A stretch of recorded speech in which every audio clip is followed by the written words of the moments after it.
नमस्कार, आदाब, जय भीम, सत श्री अकाल। मैं हूँ माजिद सिद्दीकी और आप देख रहे हैं फोकस हिंदुस्तान न्यूज़ चैनल। आज की ख़ास खबरें सब्सक्राइब करें, लाइक करें, शेयर करें। फिर आऊँगा एक ताज़ा खबर को लेकर माजिद सिद्दीकी।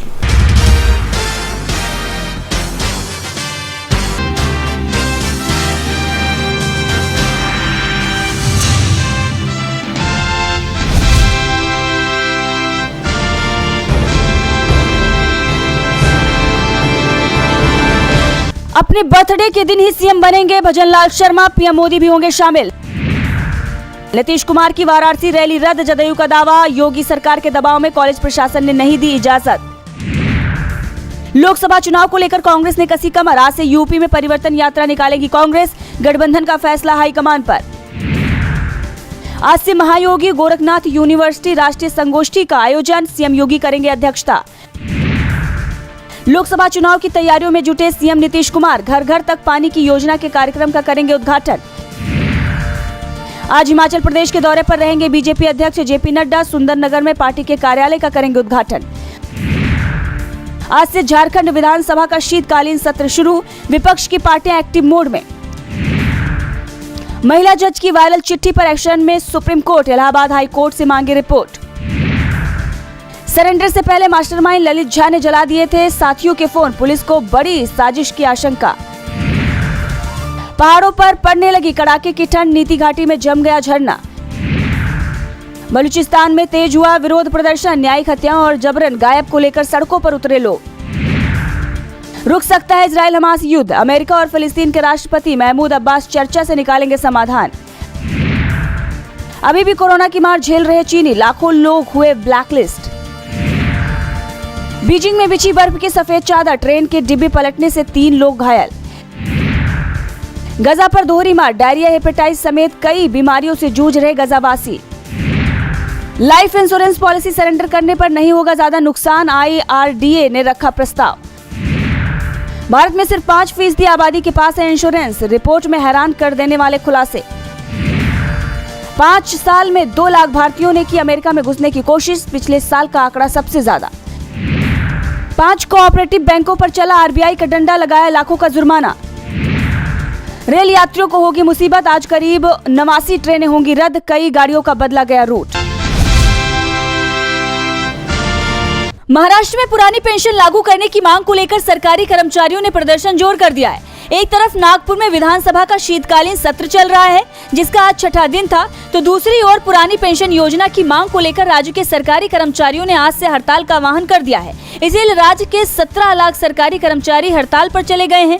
देखा जा रहा है कि छत्रपति संभाजीनगर, मुंबई, कोल्हापुर, नागपुर, नासिक समेत राज्य के सभी जिलों के सरकारी कर्मचारी इस हड़ताल में शामिल हैं। संभाजीनगर और नासिक जिले में स्वास्थ्य विभाग के सरकारी कर्मचारियों ने जोरदार विरोध प्रदर्शन कर हड़ताल शुरू कर दी है।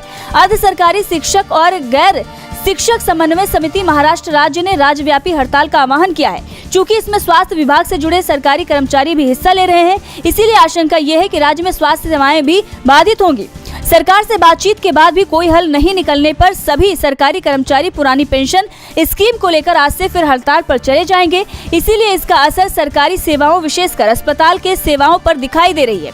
अब आपको बता दें कि सरकारी कर्मचारी पुरानी पेंशन योजना लागू करने की मांग पर अड़े हुए हैं और आज से हड़ताल पर जाने का ऐलान कर रहे हैं। नागपुर में मुख्यमंत्री और दोनों उप मुख्यमंत्री के साथ हुई बैठक में कोई ठोस निर्णय नहीं हो पाने के कारण सरकारी कर्मचारियों ने काम बंद कर हड़ताल पर जाने का फैसला किया है। जब तक मांग नहीं मानी जाएगी, हड़ताल जारी रहेगी। जबकि OPS पर शिवसेना, जो उद्धव ठाकरे का गुट है, उसके प्रमुख उद्धव ठाकरे ने सरकारी कर्मचारियों का समर्थन किया है। ठाकरे पुरानी पेंशन योजना लागू करने की मांग को लेकर नागपुर में प्रदर्शन कर रहे सरकारी कर्मचारियों से मिले और शिंदे सरकार को घेर लिया। उद्धव ने कहा कि सरकार को तुरंत ये मांग पूरी करनी चाहिए। अगर मैं इस समय मुख्यमंत्री होता तो आज ये नौबत नहीं आती। बिहार के मुख्यमंत्री नीतीश कुमार की 24 दिसंबर को यूपी के वाराणसी में होने वाली रैली स्थगित हो गई है। पीएम मोदी के गढ़ में नीतीश कुमार कुछ कहते इससे पहले ही सब कुछ रुक गया। नीतीश की पार्टी जेडीयू इसे साजिश के तहत भी देख रही है। रैली रद्द होने के पीछे वाराणसी में जगह नहीं मिलने की वजह बताई जा रही है। इस रैली को लेकर जेडीयू के नेता कार्यकर्ता उत्साहित थे। बिहार सरकार के मंत्री और उत्तर प्रदेश के जेडीयू प्रभारी श्रवण कुमार ने 14 दिसंबर को बड़ा बयान दिया। श्रवण कुमार ने कहा कि हमारी रैली वाराणसी के जगतपुर इंटरमीडिएट कॉलेज में होनी थी। कॉलेज प्रबंधन ने जगह को लेकर आश्वासन दिया था। 5 दिनों तक मंजूरी के लिए टहलाया गया और बाद में कॉलेज प्रशासन की ओर से कहा गया कि जगह नहीं दी जा सकती। श्रवण कुमार ने कहा कि कॉलेज प्रशासन को ऊपर से दबाव मिला है, जिसके कारण जगह की मंजूरी नहीं दी गई। ये साफ दिख रहा है कि कैसे बीजेपी और मोदी को इससे डर लग रहा है। मंत्री श्रवण कुमार ने बीजेपी पर सीधा आरोप लगाते हुए कहा कि उत्तर प्रदेश के लोग बुलडोजर से परेशान हैं। जो जगह देना चाहेगा यूपी सरकार बुलडोजर चलवा देगी, इसलिए हमें जगह नहीं मिली। कॉलेज प्रशासन के लोग डरे सहमे हैं। लोकतंत्र खत्म करने की दिशा में बीजेपी की सरकार चल रही है। श्रवण कुमार ने आगे कहा कि हम लोग उत्तर प्रदेश के गांव-गांव में घूमेंगे, गरीब, मजदूर और दबे कुचले लोगों से बात करेंगे। उन्होंने आगे कहा कि इंडिया गठबंधन से मोदी डरे हुए हैं, इसलिए वो ये सब कर रहे हैं। आपको बता दें कि 19 दिसंबर को इंडिया गठबंधन की अगली बैठक दिल्ली में होनी है, जिसमें इंडिया गठबंधन के सभी दल शामिल होंगे। अब देखना ये होगा कि इस बैठक में क्या होता है। देश के सबसे सुरक्षित कहे जाने वाले संसद भवन में बड़ी चूक का मामला सामने आया है। बुधवार को 2 युवक लोकसभा में घुस गए थे तो 2 संसद के बाहर प्रदर्शन कर रहे थे। इस मामले को लेकर विपक्ष सरकार पर हमलावर है।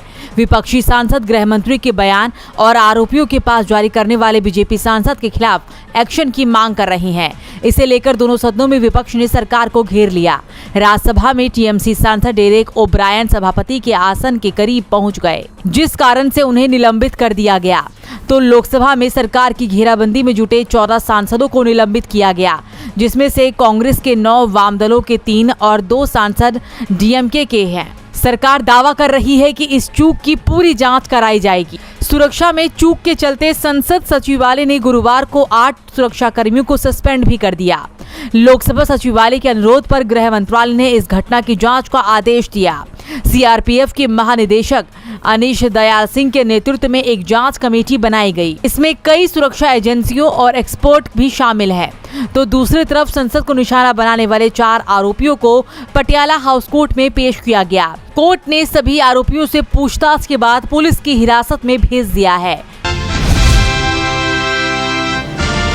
सुप्रीम कोर्ट में मामलों को सूचीबद्ध करने को लेकर विवाद से नाखुश चीफ जस्टिस डीवाई चंद्रचूड़ ने गुरुवार को कहा कि आरोप लगाना और पत्र लिखना बहुत आसान है। चीफ जस्टिस ने स्पष्ट किया कि बीमारी की वजह से जस्टिस एएस बोपन्ना के मौजूद नहीं होने की वजह से मनी लॉन्ड्रिंग के मामले में आम आदमी पार्टी के नेता सत्येंद्र जैन की जमानत याचिका को जस्टिस बेला एम त्रिवेदी की अगुवाई वाली पीठ के सामने सूचीबद्ध किया गया है। बार के 2 वरिष्ठ सदस्यों दुष्यंत दवे और प्रशांत भूषण ने चीफ जस्टिस चंद्रचूड़ को अलग अलग लेटर लिखकर मामलों को सूचीबद्ध करने में कथित गड़बड़ी का मामला उठाया और कहा कि याचिकाओं को जिस पीठ द्वारा सुना जाना निर्धारित है उससे अलग भेजा जा रहा है। इस पूरे विवाद के बीच चीफ जस्टिस ऑफ इंडिया भड़क गए। चीफ जस्टिस ने गुरुवार को सत्येंद्र जैन की ओर से पेश हुए वरिष्ठ वकील अभिषेक मनु सिंघवी के उस आग्रह को स्वीकार करने से इनकार कर दिया, जिसमें दिल्ली के पूर्व मंत्री जैन की जमानत याचिका पर जस्टिस त्रिवेदी की अध्यक्षता वाली पीठ द्वारा की जाने वाली सुनवाई को स्थगित करने का अनुरोध किया गया था। जस्टिस चंद्रचूड़ ने कहा कि संबंधित न्यायाधीश ही फैसला लेंगे। चीफ जस्टिस डीवाई चंद्रचूड़ ने कहा, आरोप लगाना और खत लिखना बहुत आसान है। जस्टिस एएस बोपन्ना के ऑफिस से एक लेटर आया है। मेडिकल वजहों से वो दिवाली के बाद से काम पर नहीं आए हैं। उन्होंने कहा है कि उनके द्वारा सुने गए सभी मामलों को आंशिक रूप से सुना हुआ पार्ट हर्ड के रूप में नहीं छोड़ा जाना चाहिए। चीफ जस्टिस ने कहा, इसीलिए ये यानी कि जैन की जमानत याचिका मामला न्यायमूर्ति त्रिवेदी को सौंपा गया, जिन्होंने आखिरी बार इस मामले की सुनवाई की थी। न्यायमूर्ति त्रिवेदी को मामले की सुनवाई इसीलिए करनी पड़ी क्योंकि यह अंतरिम जमानत की अवधि बढ़ाने के लिए एक आवेदन है। मैंने सोचा कि इसे स्पष्ट कर दूंगा। जस्टिस चंद्रचूड़ ने आश्चर्य व्यक्त करते हुए कहा कि बार के एक सदस्य का ये कहना अजीब है कि मुझे ये खास न्यायाधीश चाहिए। कोर्टरूम में मौजूद सॉलिसिटर जनरल तुषार मेहता ने भी इस दौरान अपनी टिप्पणी दी और कहा, ऐसे दुर्भावनापूर्ण पन्नों से निपटने का एकमात्र तरीका उन्हें अनदेखा करना है और उन पर प्रतिक्रिया नहीं दी जानी चाहिए। चीफ जस्टिस ऑफ इंडिया ने कहा कि बार का कोई भी सदस्य ये कह रहा है कि इस विशेष जस्टिस को मेरा मामला सुनना चाहिए और किसी अन्य जस्टिस को नहीं, ऐसा नहीं हो सकता। जज बोपन्ना को मेडिकल छुट्टी पर जाना पड़ा। बता दें, सिंघवी ने कहा था कि जैन की याचिका पर जस्टिस त्रिवेदी की अगुवाई वाली पीठ द्वारा प्रस्तावित सुनवाई को टाल दिया जाए। सिंघवी ने मांग की थी कि न्यायमूर्ति एएस बोपन्ना और न्यायमूर्ति त्रिवेदी की पीठ ने मामले में पर्याप्त दलीलें सुनी थी और अब ये मामला उस पीठ के समक्ष सूचीबद्ध है जिसमें न्यायमूर्ति बोपन्ना शामिल नहीं है। बता दें, सत्येंद्र जैन ने जमानत के लिए सुप्रीम कोर्ट का रुख किया था और वर्तमान में वो स्वास्थ्य आधार पर अंतरिम जमानत पर है। न्यायमूर्ति बेला एम त्रिवेदी और न्यायमूर्ति एससी शर्मा की पीठ ने उस वक्त जैन की अंतरिम जमानत 8 जनवरी तक बढ़ा दी, जब उसे ये अवगत कराया गया कि 9 दिसंबर को उसके पैर में फ्रैक्चर हो गया था। दर्शकों, देख लिया आपने हमारे वीडियो को। हमें खुशी होगी कि आपने हमारे न्यूज़ को लाइक किया और दूसरों को शेयर किया। अगर अभी तक हमारे चैनल फोकस हिंदुस्तान को सब्सक्राइब नहीं किया है तो तुरंत सब्सक्राइब करें, कमेंट करें और बेल आइकॉन को प्रेस करें। हम हाजिर हैं खबर के लिए।